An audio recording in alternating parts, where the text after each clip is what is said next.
Welcome to NACo's County Countdown. I'm Mark Rattacco, NACo's Chief Government Affairs Officer, running through the top issues that are important to counties as intergovernmental partners. First up, thank you again to everyone who attended the NACo Legislative Conference. We came together around issues that counties face nationwide as we seek to better our communities.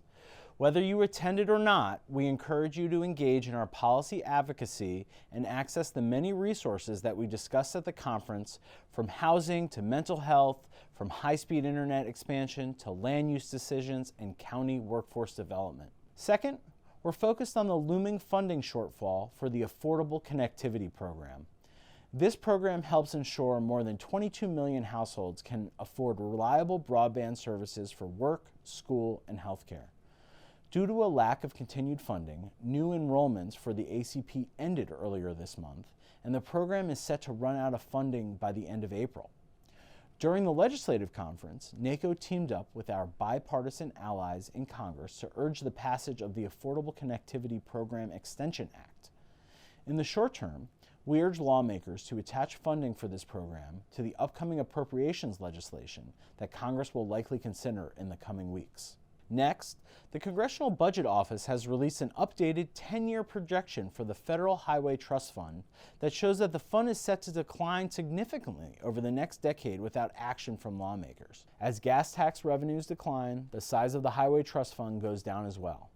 Counties are urging Congress to re-examine the fund and develop a permanent fix as we prepare for a future surface transportation reauthorization in the fiscal year 2026. Next up, NACo has just published a new regulatory analysis of the Waters of the United States, or WOTUS rule.